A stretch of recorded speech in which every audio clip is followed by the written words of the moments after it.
Good morning mga ka-LSS! It's officially my birthday and instead of maghahanda lang tayo, we are going to do it very differently. By this time, I am going to do a birthday vlog.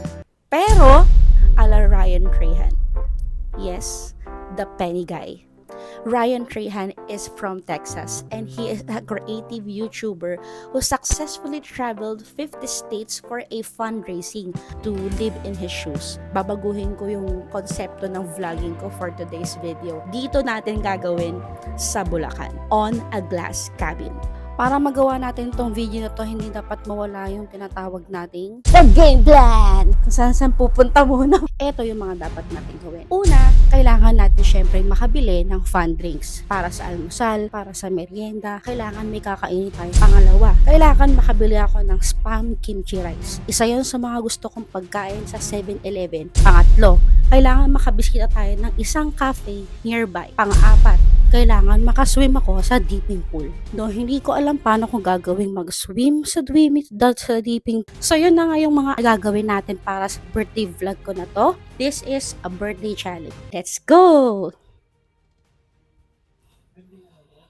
First things first, I have to brush my teeth. Second, nagluto tayo ng breakfast. Yung breakfast natin for today ay Lucky Me Pancit Canton. Yes, hindi ito sponsored. Then, susunod, ayoko kasi magtimpla ngayon ng coffee. Kaya naman naisip ko, kukuha na lang ako ng cold coffee dito sa aming ref. Then, we are going to change our clothes. Siyempre, hindi dapat mawawala yung magme-makeup tayo. Ito na nga't magfe-finishing touch tayo. Hi! Let's go!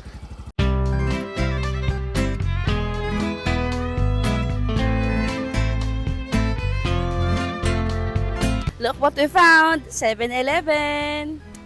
Tara, let's go!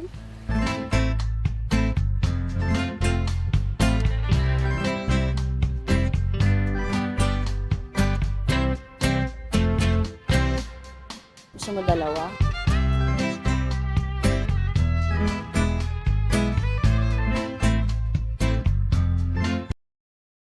So, yun na nga guys, nagpunta tayo sa isa pang 7-Eleven kasi doon sa una natin pinuntahan, ay nako, walang spam rice. Tignan natin kung meron sa loob. Yes, finally, ayun.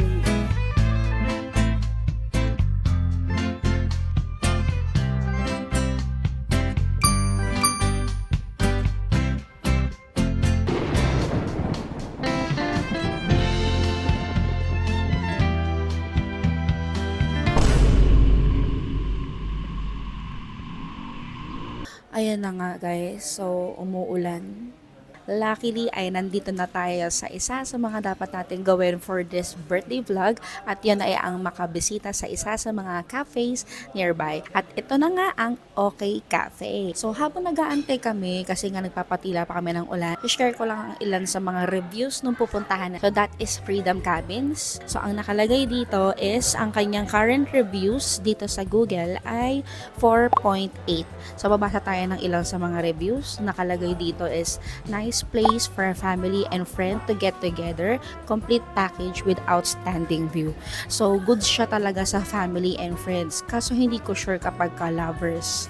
Next review from Brian a week ago. Perfect for those who want to relax. Ayan, tignan natin kung marerelax tayo later on. All in all, yun na nga. Mukha na namang magaganda yung mga reviews sa kanya. So, in a few minutes, pagkatapos lang ng ulan, sana makarating na tayo ng safe and sound sa ating Freedom Cabin.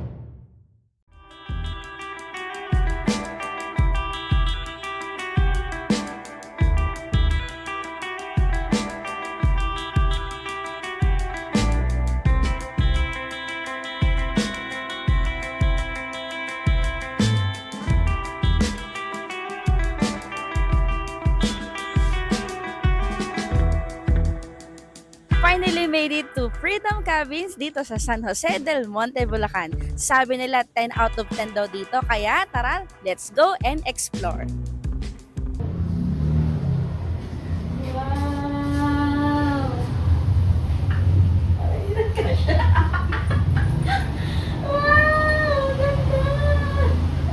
So guys, we finally made it here sa aming glass cabin, and this glass cabin is giving the Instagrammable Pinterest vibes.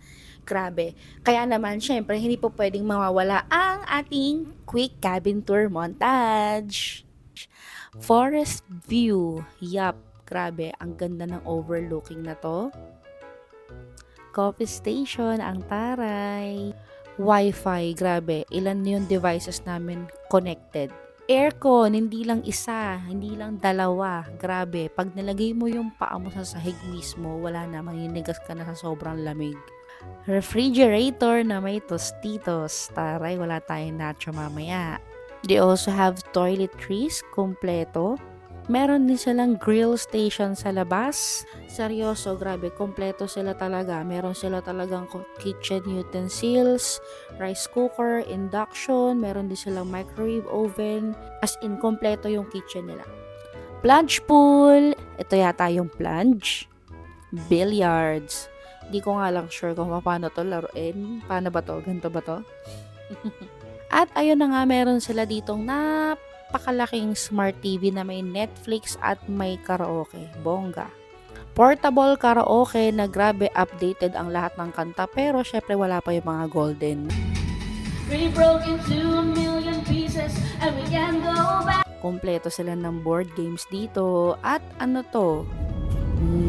The Wheel of Doom.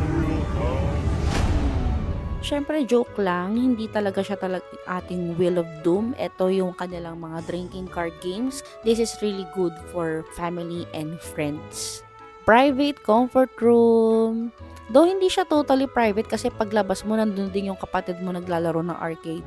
Complimentary drinking water. Meron din silang outdoor table, chairs, at umbrella. Yun nga lang, hindi natin siya magagamit kasi nga umuulan.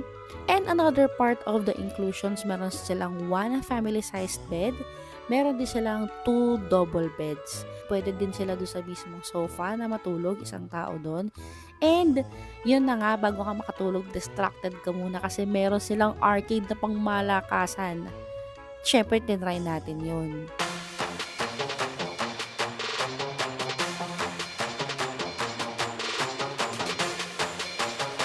Isa sa mga reviews is the breathtaking view. Ito na yon, guys. As in, mapapawaw ka talaga pagpasok mo.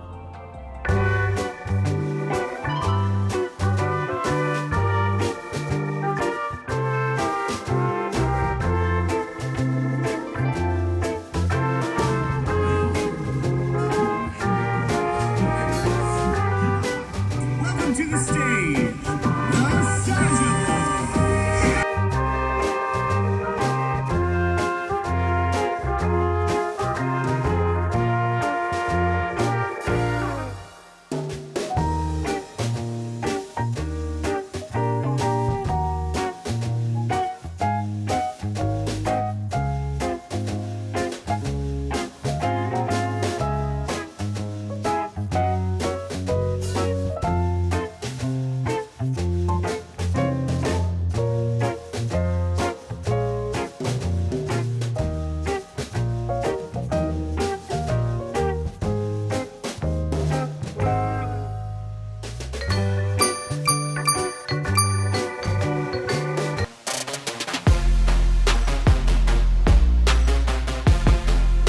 Now it's time for the Jammy time. Yes, definitely it is. Is it? Tapos na ang ating gabi. Though tomorrow pa naman ang aming check-out. But talagang tinapos ko for today's video yung lahat ng dapat na gawin para sa birthday vlog ko na to. para tomorrow ay talagang enjoy lang at wala kaming vlog na gagawin ng aking husband.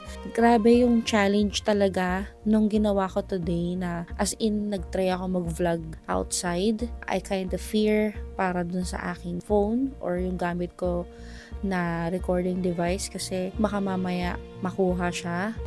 Ay no, baka mawala yun, no? Tinatry ko talaga na iwasan na may mahagip man lang na tao. Syempre, it's their life, 'di ba? Ayoko naman isama sila sa vlog ko. And at the same time, nako-conscious din sila, syempre. So, for today, I didn't cross the 50 states. Wala akong Wheel of Doom. Wala din ako na charity na pinopromote. It's just my birthday. I have learned something important, and that is to go out of my comfort zone. And honestly, I think it's the best gift that I can give to myself. It's to be improved, be bolder. It's already 1 o'clock and tapos na rin ang aking birthday. Hopefully, i-like ninyo, i-subscribe ninyo, and i-share nyo rin sa inyong mga kakilala. This is Elizes again and again and again. See you next vlog. Bye! Good night.